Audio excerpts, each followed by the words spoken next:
Ang China po ay meron po silang thousands of powerful weapons.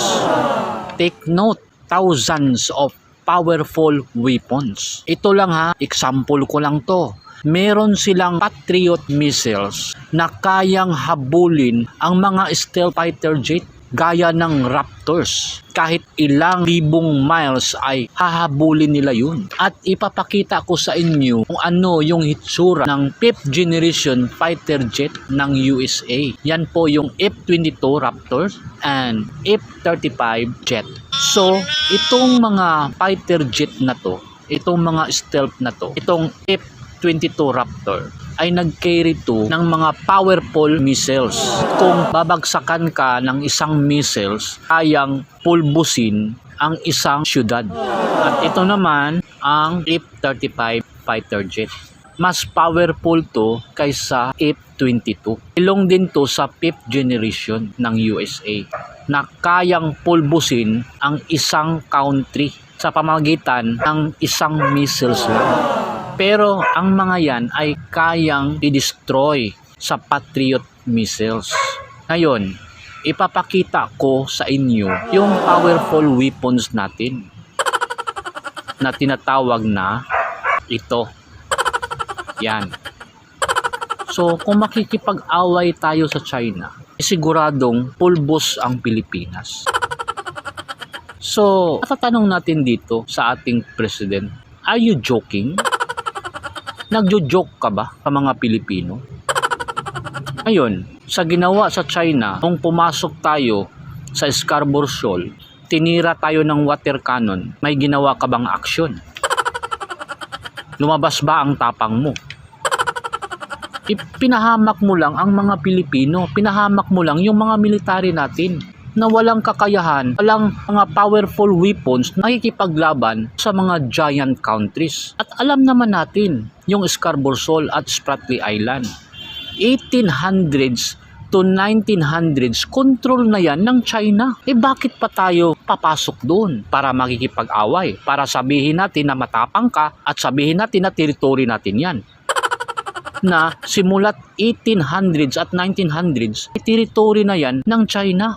Yun ang hindi naintindihan ng ating mga kababayan. Presyo nga lang ng bigas, hindi kayang ibaba. Yung mga inosinteng pinapatay ngayon ng mga adik na naglalabasan, hindi kayang protektahan. Yung bansa pa natin, yun ang tandaan ninyo. Yun ang ilagay ninyo sa isip ninyo kung tama ba ang ginawa ng ating leader. Hindi nga kayang ibaba yung presyo, hindi nga kayang naprotektahan yung mga inosinteng babae na araw-araw may pinatay, may nabiktima ng mga inosinteng babae, ni-rape, ninakawan, hinold up. Hindi nga nila naprotektahan sariling bayan, sariling bansa. Lahat na ba ng mga Pilipino mapoprotektahan? Very annoying yun, very funny, no?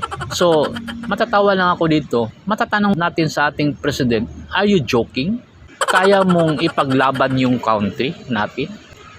Simulat kay Noynoy Aquino at ngayon kay Marcos, tayo ay hindi talaga makapasok doon sa Scarborough Shoal. Sa panahon ni Duterte, nakakapasok tayo dahil maganda ang diplomasya ng ating president. No? Kaya nga hindi masyadong mahal kahit pandemic kasi tinutulungan tayo sa China at sa Russia. Kasi neighbors country natin sila.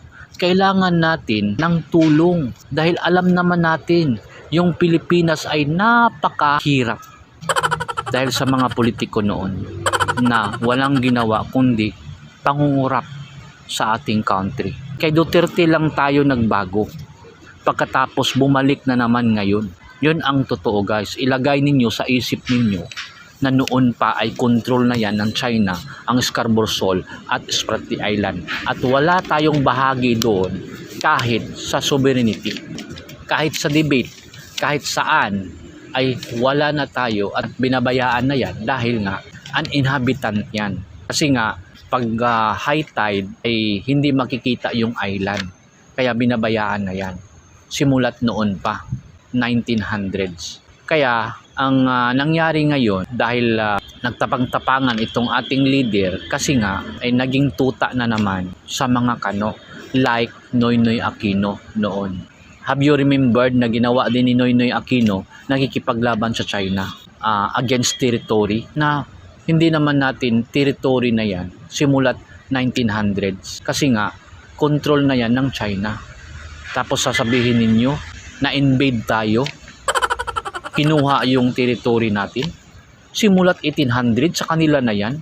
So kailangan alam natin ang sitwasyon para hindi tayo mapahamak. Kawawa yung Pilipinas pag mapahamak tayo. Kawawa yung mga kababayan natin. Sariling kababayan nga lang hindi kayang protektahan, at yung mga presyo hindi kayang ibaba, and that is the government obligation. Yun ang totoo.